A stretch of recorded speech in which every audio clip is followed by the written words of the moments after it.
Things Conceivable, a surrogacy podcast with Nazca Fontes. More people than ever are using surrogacy to build their families. As people look into surrogacy and learn more about becoming a surrogate, there are many myths and misconceptions about surrogacy. And honestly, there's not a lot of people that know about the process in detail. So one of our main goals as a program is to help people understand the truth about surrogacy, what it is and what it isn't. And along the way, we'll share what the surrogate process looks like so that people can make an informed decision for their families, whether that's to become a surrogate or whether that's to build their family with the help of a surrogate. We've got this great supplemental podcast called What is a Surrogate? Joining on that podcast is surrogacy educator Ashley Hellstern, Giovanna Atavallo, a birth and postpartum doula, Laura Fortna, a dual certified birth doula and Lamaze childbirth educator, and Sarah Pimla, a 3-time surrogate with conceivabilities. But finally, last but not least, we also have Kate Stuckmeyer, one of our intended parents and a conceivabilities matching expert. All professionals will join us to hear more about the surrogacy process, dispel myths, and educate anyone who's interested in surrogacy to learn more. My name is Ashley Hellstern. I am a surrogacy educator with Conceivabilities. I am very happy to be here with some really amazing panelists. They are the experts in their own rights, and we have each of them for very specific reasons. That way you get a really nice broad look at surrogacy, both from the surrogate side or the GC side, as well as the intended parent side, as well as from the doula side. So Giovanna, I would love for you to start if you don't mind. Sure. Giovanna Ottavallo. I am a birth and postpartum doula supporting families in the Chicagoland area for birth and postpartum support, as well as virtual support nationwide and overseas as well, which is a growing need with COVID times. My name is Laura Fortner. I am a dual certified birth doula, a Lamaze credentialed childbirth educator here in Dallas, Texas. And we serve, my practice is called North Dallas Doula Associates, and we serve all of North Texas with board certified lactation consultants, placenta encapsulation, postpartum doulas, and birth doulas. So we have done a ton of work with surrogate families, both on the intended parent side and the gestational carrier side. Thank you, Laura. You are welcome. Sarah, you're up next. Hi, I'm Sarah Pimla. I have been a 3-time surrogate. I am CAPA trained as a birth doula. I've also done training with spinning babies and some lactation support training. And I recently started working for Conceivabilities as a clinic coordinator. And just happy to be a part of this panel and able to participate and give some insight from a couple different areas. Thank you, Sarah. And last, but certainly not least, Kate. Hi, yeah, thank you for having me. My name is Kate Stuckmeyer, and I was an intended parent with Conceivabilities, and now I'm a surrogate matching expert with the company. I had a long fertility journey that started out with unexplained losses and DNC procedures, which resulted in severe scarring of my uterus. I underwent countless procedures to clear out the scar tissue. Since the losses were unexplained, my husband and I decided to turn to IVF so the embryos could be tested. I lost count along the way, but I think I did 8 total egg retrievals, not including mock cycles or partial cycles, because it just took a number of tries to find the right protocol for my body. So I did 2 transfers to myself, which failed, and I had 1 embryo left, which is when my husband and I signed on as intended parents with Conceivabilities. After that, we were fortunately able to make 2 more embryos, and one of those embryos was the one that was transferred to our surrogate and resulted in our baby. And so as for how I ended up working at Conceivabilities, I just knew from the beginning of my fertility journey that it was my calling to work in this field and help other intended parents in the way that I had been helped. So we're going to talk a little bit about the basics of surrogacy.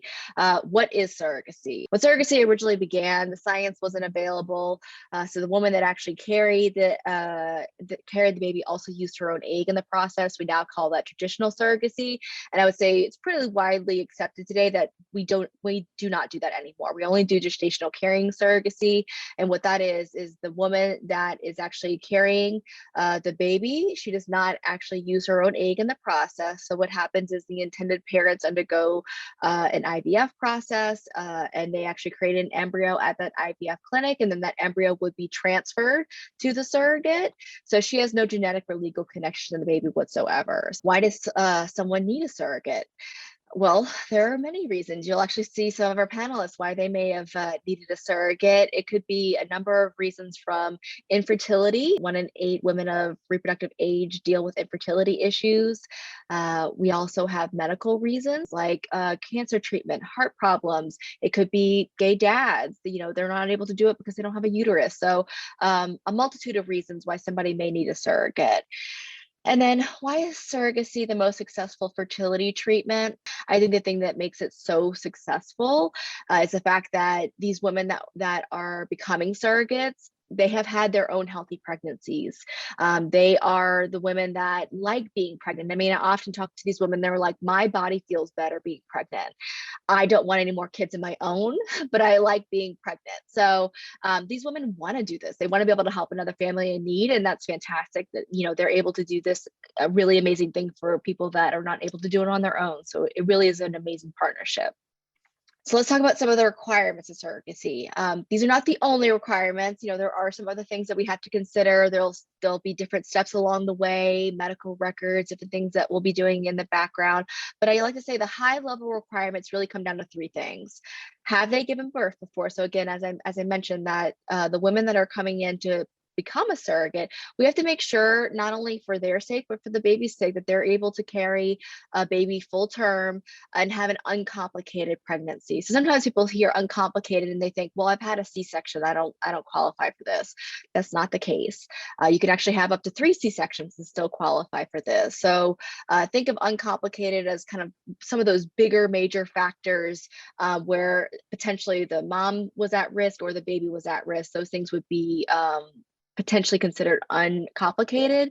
If you're not sure, I always suggest finding out if you qualify, and we'll have some steps at the end to show whether you qualify or not, so that way they can make a decision for themselves going forward.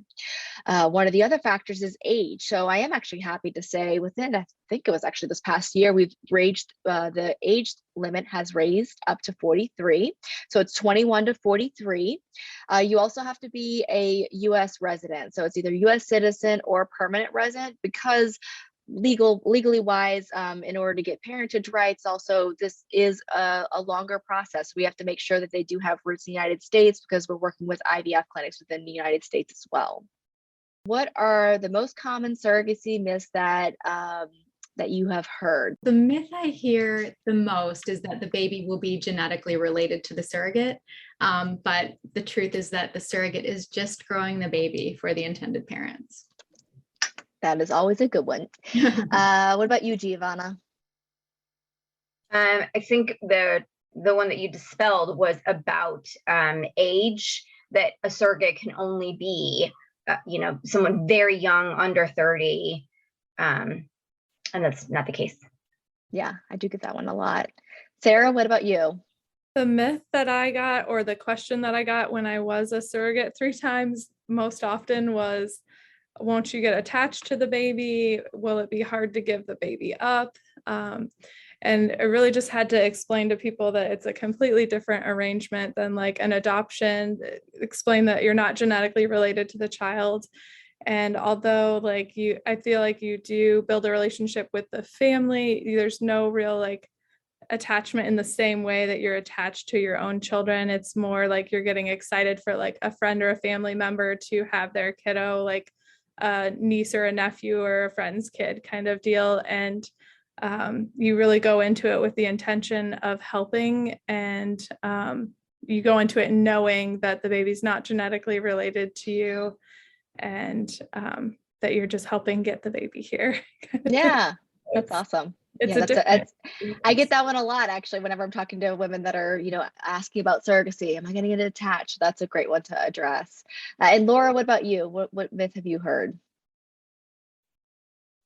I think the most common one that I have heard is that these women that are giving this gift are doing it for financial reasons. That's a big one. Yeah. Doing it out of, their cup overflowing, about them wanting to give back and them wanting to, help another family who is not able to have children. So I've actually heard that quite a bit, that, oh, how much do they get paid? And, I'd do that too if I could for all that money. So, and I think that's so not true. I'm so glad you addressed that one. They are compensated for it because they should be, because this is something that they have to make sure that they're taking care of their body and this baby. But it's certainly not, the main reason they come here. We actually did a really fantastic market research study on surrogates, and we found out the main reason they apply is to bring joy, actually was the wording they use. So that's a very good one to bring up. So thank you for that. So we'll go on to the next one. So we kind of split this out into two different sections. So that way you could see both sides of the story. So this is a multiple question, but what goes into the birth planning if you are supporting the intended parents? What language should you consider avoiding in the journey and the birth? So for this one, I'm going to go to you first, Giovanna. Yeah, I think, and you brought it up earlier, just the words to use, to be really mindful of what is the language that both the GC and IPs prefer. Some gestational carriers are fine being called the surrogate or the gestational carrier or just Susie. And the intended parents should really be the ones that are addressed by their chosen nouns. Are they mom? Are they, it could be mom and mama. It could be dad and daddy, or whatever their preferred language is. I think that's super important. And birth parent, birth mom, and like that's a big one. That ultimately the intended parent is mom. I think that one's a big one that can be triggering for some of the IPs in labor and delivery. Yeah. Do you feel like you ever had to have additional conversation with them about their actual plan during the birthing process, as far as what their place was, in that part? Yes. And how present they want it to be. And I think it also comes back to the reason for going the IVF route. In some instances, it was a very healthy choice, and they're super embracing of the birthing process. And so they are very comfortable being in the birthing room, and it's healing and it's connecting. And in some cases, it's as a result of some trauma or some previous losses. So being in a birthing room can be really triggering for them, and they may not be prepared to physically be present, and they prefer to be in a separate space and meet their child after delivery. So I think having a conversation about what makes them most at ease and how they want to be introduced to their child is important. Yeah, it's a great point. Kate, did you have any other things from the intended parent side you'd like to add? Yeah, I guess from my perspective, repeatedly saying baby bump or commenting on the bump can be triggering for an intended mother. I think a lot of intended moms who sought out surrogacy due to medical reasons feel like their bodies have betrayed them and that they are less than because they're unable to carry. And with social media and people showing off their baby bumps, it's just kind of a constant reminder that the intended mother wasn't able to carry herself. Thank y'all for that. We're going to switch to the other side of it now. Now we're going to talk about the GC surrogate side. So same question, what goes into the birth plan if you are supporting a surrogate? What language should you consider avoiding in the journey and the birth? So this one, we're going to go to Laura first, if you don't mind addressing this one. Sure. It's when we're doing a birth planning and talking about the delivery with a GC, I want to get a feel of what the relationship is with the IPs. So we kind of know what the dynamic is. How close are they? What do they, someone else mentioned, what kind of pronouns, et cetera, titles do they want to use? And just with the surrogate, or the GC, we are hyper focused on her and her body, which is very different than a normal birth planning for, a client who's delivering their own child into the world, where we're encompassing what happens to the baby and choices you have in the baby. This is just talking about her comfort level, things that she wants to avoid, things that she wants to have, and then leaving the portion for the baby up to the IPs. And as far as, language, I think it's, there's lots of things they clearly, we're not calling the mama, we're not calling the mom. We are addressing them. I always address by their name, Denise, Jennifer, whatever the case may be. And are always making sure that I direct my questions to her as opposed to the medical team, and not at, the IPs when we're talking about things that are happening to her body. And I think it's super helpful if we have, if the IPs also have a doula that is there for them as well, so that we can all collaborate and work as a team, and everyone's kind of on the same page. Yeah, no, that's a great distinction between the intended parents, again, having kind of the foresight over the baby, and then the surrogate having the rights over her body. So that's a great thing to mention, again, especially in that birthing process, and understanding that. So that way, when you get to that point of delivery, there's no surprises. Sarah, I'd love to hear from your side if there's anything else you'd like to add. Yeah, I'm thinking of this from both kind of the intended parent side and the surrogate side, and just the planning and the communication around all of that. And really for the surrogate, it's the birth process, but for the intended parents, it's also making sure that their wishes are incorporated into it, kind of really getting a big picture from each party, what everybody, their ideal birth scenario is, and then looking at how they can make that happen and how it works together. Like an example that kind of comes to mind for me is during my surrogate births, the intended mom, on one of the pregnancies, it was very important for her to have that first skin to skin interaction. So we knew that, we talked it through ahead of time. The nurses were great. They put a blanket down, laid baby, did the delayed cord clamping, and she was the first one to be able to have that skin to skin contact. And so just having those conversations, talking ahead of time, knowing the comfort measures that the surrogate wants, knowing the comfortability that the intended parents want, or where they're most comfortable in the room. Maybe they want to just kind of stand up by the head. Maybe they want to come in right before pushing starts. Maybe they want to be in there the whole time, but it also is dependent on how the surrogate is feeling, if their relationship is pretty close, and if she wants people in her birthing space or not. So I think just kind of talking through all of the ins and outs. And another thing that I think about with the planning is talking to intended parents if this is their first child, and educating them and providing them with some information on some of the decisions that they may have to make in the hospital setting, so they know about that in advance, or recommending like classes or different things that they could take prior to, just like you would maybe like with a birth client. Yeah, great points. Yeah, I love that example of the skin to skin. Every time you tell me that, I always get chills. I mean, what a beautiful moment to be able to have that, and the surrogate be able to give them that, the entire medical staff to be able to give them that. So great point, great example to say this is something that you can really have an amazing impact on, to make this entire birthing experience just really wonderful for both sides. Along the same lines, their wishes for feeding baby. And not assuming that the GC will breastfeed, or will want to breastfeed, or will want to pump milk for the baby. Like having very transparent conversations on what are both sides of the partnership prepared to do, comfortable doing. And there, especially if the IP has given birth before, some have chosen to attempt to induce lactation. So pairing them up with the right folks that can help facilitate that process in advance.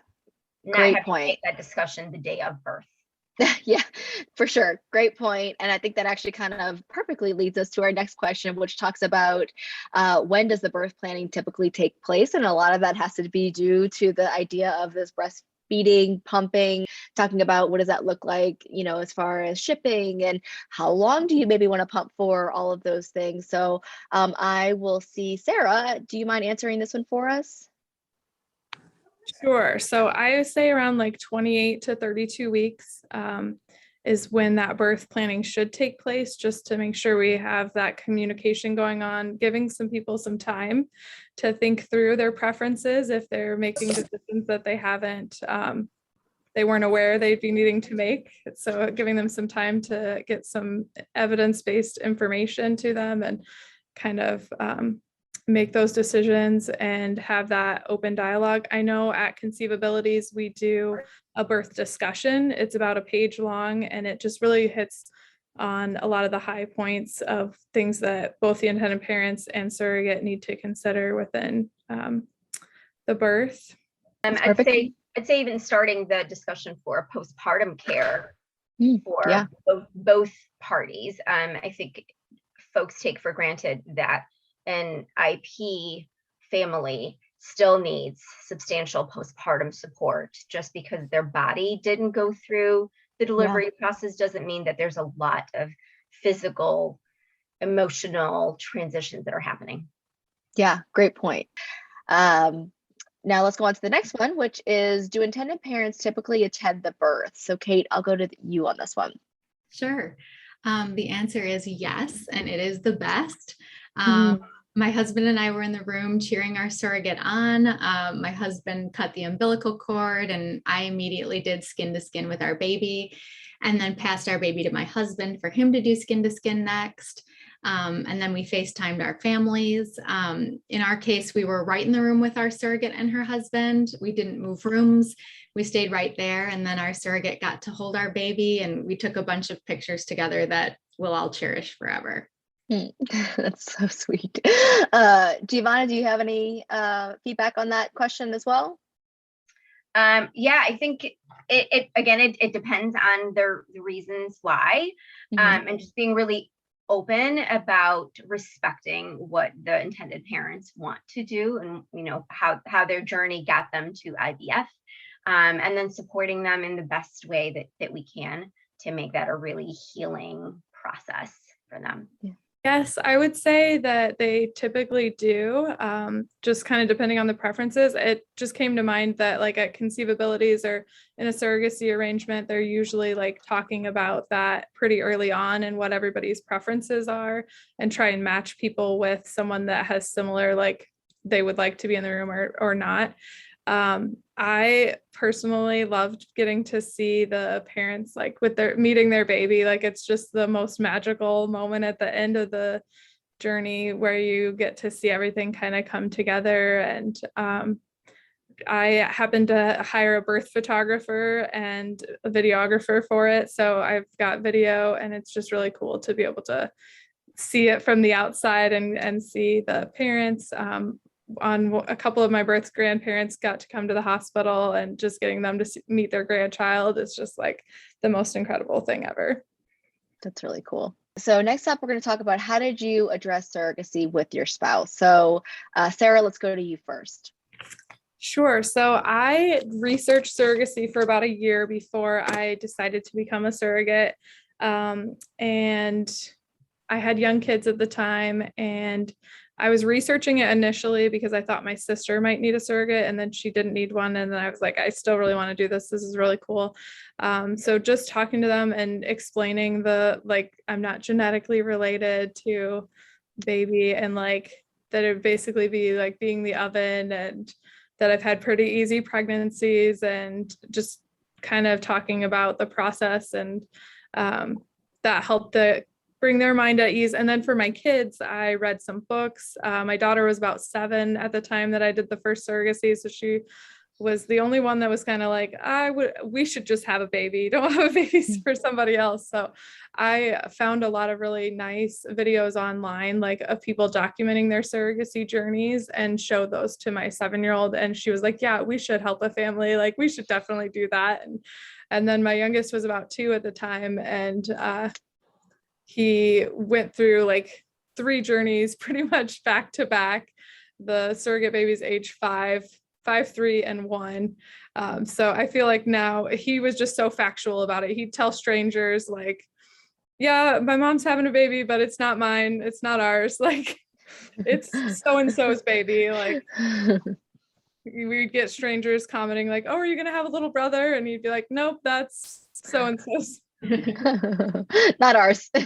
Not ours. Yeah, Not coming that's home. awesome. And Kate, what about you? From your side, how did you address surrogacy? Yeah, so I knew it was an option and I was already familiar with surrogacy, but I didn't have to fully broach the subject with my husband because our fertility doctor at the time told us that he had a feeling that we would end up going the surrogacy route. And I think that same scenario plays out for a lot of couples who have had long, complicated fertility journeys. Their doctors actually come to them as a couple and present the idea to them. Next question, which is, what support do you wish you had in the birthing process? Kate, I'll start with you. Our surrogate was ready to start pushing, and I was trying to find a doctor or just someone to come into the room. But the team was in the middle of a meeting and they told us to just hold on. So that was pretty nerve-wracking for me, given my past sort of trauma. Additionally, it would have been nice to have had someone else in the room with us just during the contractions and leading up to the birth. I felt like we're very alone in the room, and I was kind of just assuming that someone was monitoring the baby's heart rate from the nurse station. So it would have been nice for me to have had some additional support during that period. Yeah, that's great. What about the other ladies? Giovanna, do you have any kind of suggestions or things that you would have wished for? Yeah, I mean, my doula was instrumental to my birthing experience. 3-day prodromal labor, 27 hours of active labor. I know that our journey would have looked differently had she not been present with us. Wow. And I strongly, strongly recommend a postpartum doula for anybody that has a baby, because you get a lot of support in pregnancy, and then you're handed a baby with no instruction manual. Right. You're like, are you sure you're letting me have to sign something or right. Where do I sign off that I'm okay to do this? But having a postpartum doula, I think, is so significant in the start of your parenting journey, and helping you navigate those complex first few weeks. So if I could do it all over again, I would definitely invest in a postpartum doula for myself. Awesome. Sarah, what about you? I would say, so for 2 of my pregnancies, I did not have a doula. And then 4 of them, I did have doula support. And it's night and day difference. And as a surrogate, I think it's even more important to have that support, not only for the surrogate, but also for the intended parents, because you tend to forget, like, the intended parents, this might be their first experience and they don't really know what to expect. Kind of combining a little bit from both of your stories, I had an experience with the last surrogate baby where baby was coming, doctor was nowhere to be found. Fortunately, there was a doula in the room. My intended mother was like freaking out, like, what do we do? And the doula was there to say, like, it's okay, a nurse can catch the baby, like, if the baby comes, it's gonna be, everything's fine, like, take a breath. And she was just like this calm, peaceful presence for her. And just having that, and having the communication piece, the planning, the education, the comfort techniques, like, you being a surrogate in that situation, you want to be able to be as comfortable as possible. Those were fantastic already. So thank you for that. Let's go to the next one, which is surrogacy legal everywhere for everyone? Kate, what is your answer? Yeah, so surrogacy is legal in every state except for 3 states, and those are Michigan, Louisiana, and Nebraska. So surrogates can be from any state where compensated surrogacy is legal. The laws vary from state to state, but if you have any additional questions, please feel free to reach out to Conceivabilities. Perfect. Thank you for that. We'll go to the next one. How can birth workers better prepare a hospital or a birthing center for a surrogate birth? Giovanna, I'd love to hear your take on this. Yeah, so we talked about the birth planning process. I think it's super important to share a physical birth plan for both the GC and the IPs in advance with care providers, bring multiple copies to the hospital. I like putting it on the outside of the door because we know that nurses get busy. And so whoever we introduced ourselves to at the beginning of the day may not be who's with us when things move quickly. So even having something with visuals of, pictures of everybody on the birth team, and here's who they are, and here's their preferred nouns, pronouns, here's our wish list. It just helps not have to explain in the moment or have, awkward conversations. All of the birth team can be present in their own needs without having to explain things. Yeah, that's a great answer. And Kate, I think you may have had something else that you wanted to add.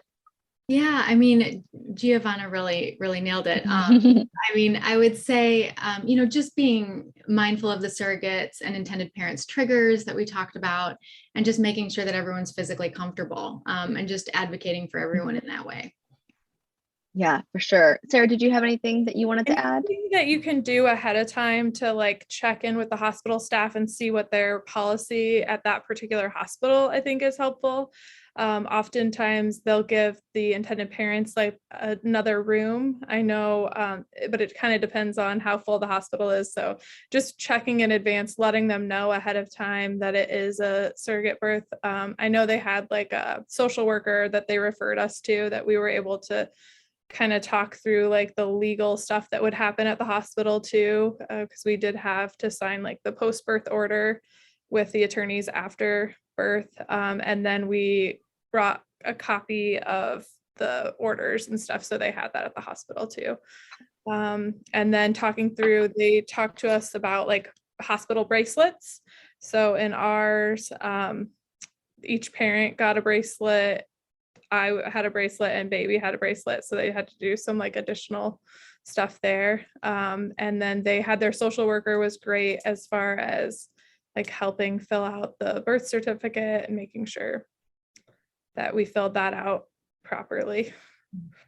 Awesome. So those are some things to kind of think about ahead of time. And if you find out that the hospital won't let them have a room there, then they can help kind of coordinate somewhere close, or maybe they will room together. It just kind of depends. Very good. Thank you for that. And then last question, does the same doula work to support both the GC and the attended parent? What are your thoughts on this one? Giovanna, do you have any thoughts on this? That has not been my experience. Typically, the GC has her own and the IPs have their own. To some of the points that were made earlier by both Kate and Sarah, each team or each dyad has their own set of needs, and so it's important that they have a dedicated person that's taking care of their needs. If I were serving both and the IPs and I have to go to another room to start singing the skin, then the GC would be left behind alone, and that's unfair. So different needs. Yeah. Sarah, Kate, any feedback on this one?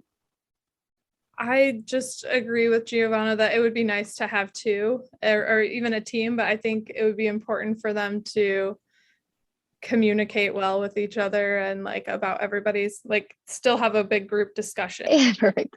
Awesome. Well, thank you for that. That is the end of our Q&A. I just want to say thank you from the bottom of my heart to our panelists. Thank you for doing this. What a great podcast to learn from surrogacy professionals and women who have been on both sides of the surrogacy journey, both as an intended mother and as a 3-time surrogate. So thank you all for listening and learning more about the surrogacy process. And be sure to check us out at conceivabilities.com to learn more about how you can build your family through surrogacy or how you can qualify to be a surrogate. At Conceivabilities, we believe that everyone who wants to become a parent can. Our agency has helped build thousands of families for over 25 years. Whether you are an intended parent ready to fulfill your family destiny, a surrogate answering your calling, or an egg donor wanting to expand what's possible in your life, we are your people. See how matching matters. Learn more by joining our Surrogacy Learning Center community at surrogacylearningcenter.conceivabilities.com.